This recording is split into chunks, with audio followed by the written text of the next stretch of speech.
Welcome to the Rock Coding YouTube channel. My name is Anton, and boy do I have a video for you today. We're going to be talking about object-oriented programming. Now, I myself like functional programming, but recently I've been persuaded that perhaps object-oriented is actually pretty good. People just don't know how to do it properly. So I was digging and digging, and finally I stumbled upon the originator, the patient zero. Not really patient zero, but basically Alan Kay, the guy who coined the term. And as I was watching his presentations, the way that he was explaining stuff, it slowly started to make sense. Especially where he explained the first time he saw object-oriented programming, where a guy was programming on an oscilloscope. See, now he's showing that what he drew is not just a rivet, but it's what we call a class in an object-oriented language, which he called a master. So what he drew there was the master drawing of a rivet, and what he's manipulating here is an instance of the rivet. So now he's showing, yeah, I can make more instances of the rivet, and I can make them different sizes and so forth. And basically the premise of this video is going to be that modern object-oriented programming is about classes. You're programming classes, you're not programming actual objects which are in memory. So what I'm going to be showing you today is how you can actually program objects. So you're actually going to be doing object-oriented programming, or at least you're going to have an object-oriented system. Don't forget, if you're enjoying the video, leave a like and subscribe. If you have any questions, make sure to leave them in the comments section. I have a C# course that is out. If you would like to know C# as I do it, I highly recommend you check it out. With that, let's go ahead and get started. Here I have an ASP.NET Core app running, and what we essentially have are 10 objects from 0 to 9. If I click on one of these objects, let's say actually I'll create a new one. So I make a call to the backend and I create an object, and this is what it looks like at the beginning. You then, as you're programming an object, what you will do is perhaps you want to add a field to the object. So you would do public int and give it whatever name. I'm actually going to go ahead and program the object while it's there in memory and the application is running. So something, and then give it some kind of value. I can then go ahead and clone this object. I now have this object 11. It can have another field, hold some kind of other value. Doesn't really matter that much. These are basically programmable objects. Now, if you're taking a look at this, you might be thinking, Anton, what the fuck? You're not programming objects, you just have a dictionary. Now, hold up over there. Basically, one of my objects is a C# compiler, okay? And what this gives me is something absolutely amazing. I'm going to tease you with that a little bit and actually hide that away. And what we're going to take a look at is object number 8, right? I'm talking about them like they're some kind of zombie patients or whatever, but here is essentially object number 8. Hopefully you can see from the fields over here what kind of theme is going to be here. So we have /test_static, which is the route, and here's the HTML that we want to return. Let's say I will duplicate this, and we're actually going to go to test static, and we're going to see hello world. Now let's come back over here. I will edit this a little bit. We're going to refresh. We're going to see the changes. Sometimes the requests get out of order, so the changes aren't propagated correctly, but nevertheless, in the end, if I would have actually sorted that out, and there wouldn't be asynchrony in this programming language, things would work. Essentially, not too important. Basically, right now, Anton, you're just editing a string. What the heck am I looking at here? Well, hold up there. Let's take a look at this, right? We're going to go ahead and clone this object. We're going to have number 12 over here. I'm going to duplicate this tab again. I'm going to go to test static 2 to just show you that this thing isn't there, all right? And I'm going to come back over here. I'm going to say this object right now will be living on test static 2. So again, duplicate this again so I don't have to write it out. And there's test static 2. Now the route is active, and I can actually start putting more stuff in there. So let's say more, and this will have to be a closing paragraph, refresh. And there we have it. Essentially an additional route with HTML, which can just be rendered. Okay, so the system effectively is WordPress, all right, without a good user interface, which you can say basically if I open up VS Code and I'm just editing HTML directly, that is WordPress as well. Well, hold up. I have a backend and my backend is holding objects. So that is giving me a lot more control over things than you think. All right, I'm going to close object 12 and object 8, and I'm going to open object 9. Now, Object 9 is kind of special. It has this dynamic field, and this object actually contains C# code. And what it's going to do is it's going to write hello world from dynamic code into the response. Okay, so we go over here, we're going to go to test dynamic, and we're going to see this. And yeah, by the way, /test dynamic, this is the same route. If I can move this route, right? So let's say to test dynamic, I'll copy the route, I'll refresh this, the route is no longer there. And again, I can put this over here. Cool. So that's that, a movable route and a route that actually executes code. Let's go ahead and change this a little bit. I'm gonna put this on a new line. I'm gonna do something along the lines of this. I know this is not a very good text editor. I'll say that I have t where I add 2 + 2. And then let's say I will interpolate this into this string. Coming back to test dynamic, I'm going to refresh it and I'm going to see 4 appear here, okay? So not only can I add endpoints dynamically, I can also program the object which is back there on the backend and keep adding functionality to my service as it's running without any downtime. Hopefully you can see how this is fucking bonkers. I can then also take it even further and say, look, whatever these things are here, I want to grab these 2 objects. For this, I'm gonna need some extensions and I'm gonna spoil things a little bit because I can't remember exactly the using statements that I'm gonna need. So I'm just gonna grab them from somewhere over here. So this Microsoft extensions, I'm gonna put it over here. I gotta be careful because my UI skills are not too good. So the windows get fucked up a little bit. Let's go ahead and grab the memory so we can reference memory, right? Then when I go into memory, I'm gonna supply a pointer, right? So 10. This is going to give me my object, and this object is going to have fields. So the objects are really indexed. You don't grab them by name. They will have a name or they will have a value. So I'm primarily interested in 11 and 121 as the value. So I will want to use int parse to parse this value. Semicolon on the end here. Let's say that this is going to be A. I'm going to copy this, paste this over here. For the second one, I'm going to go to object 11. This is going to be B. Again, I'm going to change the HTML that I'm displaying over here and print out that A plus B equals A plus B. Come back to the dynamic endpoint, refresh this, and there we go. So A plus B equals 132. That is 11 plus 121. So I can create as many objects as I want. I can give them whatever functionality that I want, and I can do interaction between these objects. For what reason did I choose this to be a web server? I don't know. I do web technologies, so this was basically natural to me. Let's take a look at this object number 3 because I think it is quite interesting and what we will find in here. This is essentially giving a function to this object, and the handle of this function is middleware. Here I'm basically putting in logic if we have a handle method on the target object which basically matches the path and the method, we want to try and execute that. Then we try to find a static, and after we try to get this dynamic handle. What I can do is I can actually say, look, let's take this middleware and let's no longer try to display static pages, right? So if I go over here, all of my static pages are gone. I will have to create some kind of other convention to display my object number 8, right? Because the middleware is no longer looking for a field with the name of static.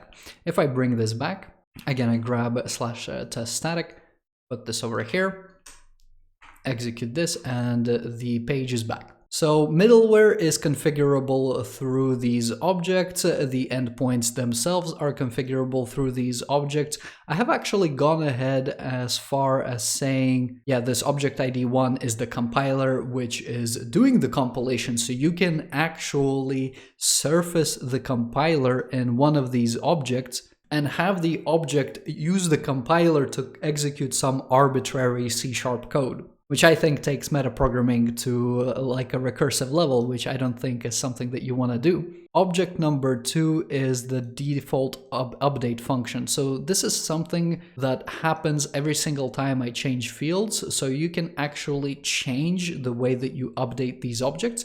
You cannot actually change the types because C# doesn't allow you to change types at runtime, and you can't actually program objects at runtime, right? I have to make some kind of makeshifty thing. I'm constantly loading code dynamically and unloading it, but here is what happens essentially, right? You can change how objects get updated, and then you have some other things like the routing, which we just took a look at. Number 4 is for creating objects, so this is a standard method. We're going to see how this looks like in a second. Number 5 is GC, so this is actually garbage collection. If I run this, the objects which are not standard are actually going to get removed, and everything is reverted back to its original state, right? Except for test dynamic 2, because, well, you will see how I implemented it basically, right? Number 6 is the table, so I'm just listing the memory.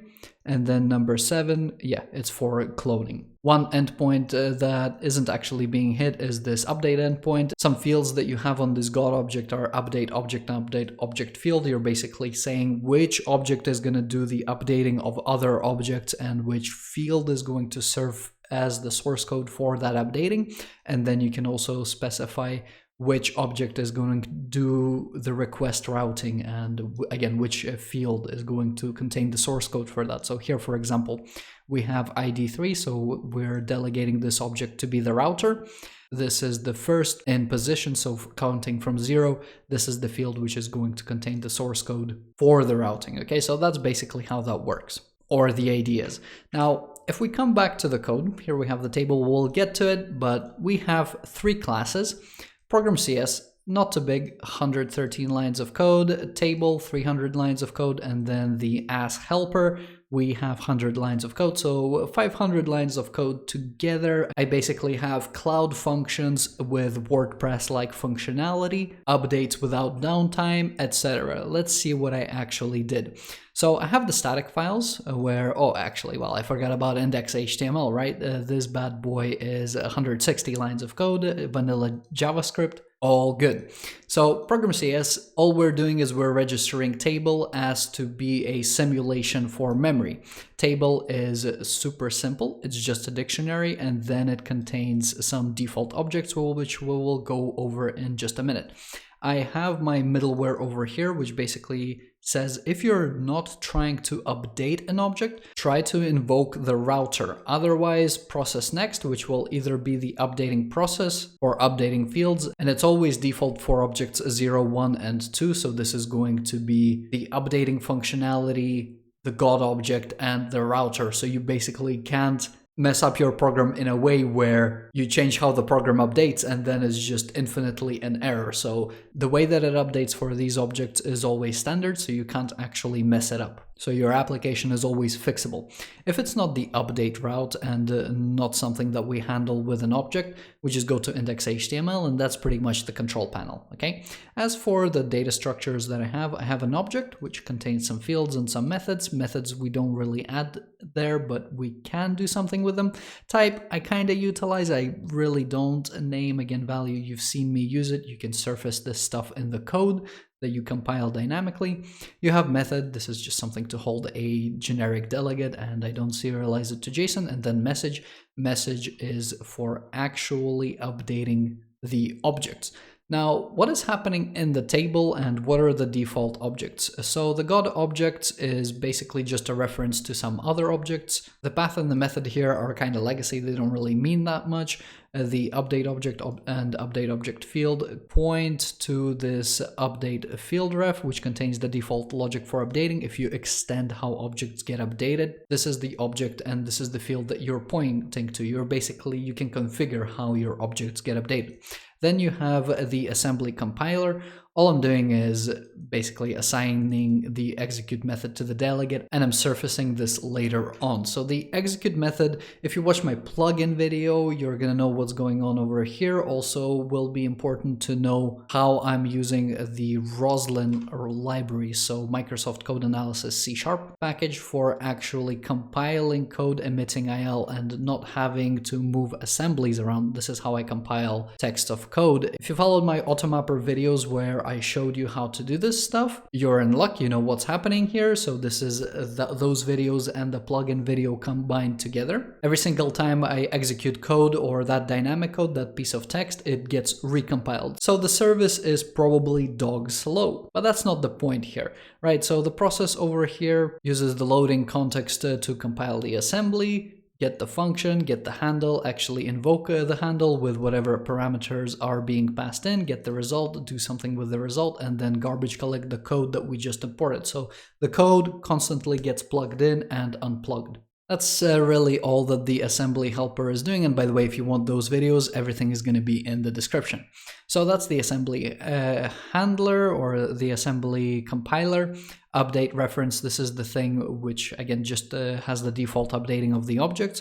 We have the route request, so this is the code for trying to figure out which route or which object we're going to route the request to. So what we're doing is we are getting this table service, we're getting this memory, and we're checking all the objects, whatever has a path field with a value that matches the path. If it has a handle, execute the handle. If it has a static handle, if it has a dynamic handle, and again, you've seen that this is actually configurable at runtime. So once the application is loaded up and running, you can do whatever you want with it. Object number 4, this is for creating objects. This is kind of hard-coded. Again, you can make it so these methods are changing, but I don't do it because it's too much work, right? I just wanted to demo that programming objects is possible, and this is what kind of power this can give you. I can then do garbage collection, which again, if basically you're not the default object, I remove you. I then have object number 6, which is just listing the tables, right? I just go into the table, I return it from the request, and that's it. Object number 7, this is cloning, so hopefully nothing too surprising here. I just create a new object and copy all of the fields. The methods don't get copied, but that's just an implementation detail. Object number 8, this is the default static site, just a hello world over here. And number 9 has that C# code in the dynamic field. So that's the 3 files over here. For index.html, 2 buttons, create object and GC. You have the memory table, which basically gets loaded up as part of this sync table. There is the default create object and GC methods. And what's actually really funny is that I don't have to stop my application to update the HTML. The HTML is a static file, right? I can actually just go to the file, update the file, and I'm changing the way that my objects are rendering in the browser. So anyway, when I sync up the table, I go to the table endpoint, I get my JSON, I clear all of the objects that are currently being displayed, I display the new object, and then as I am creating these objects, I'm adding a click event where if I click on the object, it's gonna open it. Then I have a couple of functions, a helper function to create a member row. You can pause the video here, but hopefully the logic is pretty self-explanatory. Attach the field name and value inputs, hook functions in, so when you're actually inputting into them, it will just ping an update to the backend. So this is the way that this object gets updated with the message. And then when you actually inspect the object, this is the function which creates the menu, does the whole click and drag thing, make sure it's at the forefront. We then try to close the existing menu if it exists. We then have the member table with the close button, clone button, add field button. We append the whole thing to the document. And finally, when all of the functions are ready, we sync the table, right? So the functionality is really nothing amazing, right? Only if you don't know JavaScript and you're like, holy camole, you're not using a React or Vue.js or a JavaScript framework? No, I'm not. I actually know how to program, right? So that's the whole application. And basically, as I've mentioned in the middle of the video, having this programmable object which I can put fields into, compile code dynamically. What this gave me is a service that is just sort of sitting there and running. And because I can edit the functionality on the backend from my front end without taking down the service and booting it back up again, I essentially have cloud functions. These cloud functions can interact through method calls. So these are objects in there that can receive new functionality, interact with other objects. And then also I have a WordPress website, right? Because one object can tell the browser what to render as well. Like heck, I can probably put JavaScript in the object, so then when the JavaScript actually reaches this page, it can program what these objects will look like. So it maybe it's kind of like Emacs, but for web. Anyway, I'm still here rambling on. What's the point? The point is that C# can advertise itself as an object-oriented programming language. Hopefully we cemented at this point that if your C# application starts up and you can actually reach into memory and program an object and extend it, this would be a completely different story. What we're doing is we are creating classes at compile time, and then that is just projecting objects at runtime. We are incapable of actually programming objects. We're doing class-oriented programming. The modern object-oriented programming that you know today is class-oriented. And my beef is with Microsoft, or maybe not specifically Microsoft, it's with C#. Why can I not program an object in C#? Maybe it's the runtime limitations, but hopefully you can see the power where you have these programmable units that can interact with each other, interacting objects, programmable objects, right? Object-oriented programming. You essentially get the cloud. I'm talking Amazon Web Services over here, right? Hopefully you've enjoyed the video. Thank you very much for watching. If you did, leave a like and subscribe. If you have any questions, make sure to leave them in the comment section. I know some of you will want the source code, and if you do want the source code, please come support me on Patreon. I say this every single video, and I cannot say this enough. A very, very big thank you to all of the people who are choosing to support me on Patreon. Your help is very much appreciated. As always, thank you for watching and have a good day.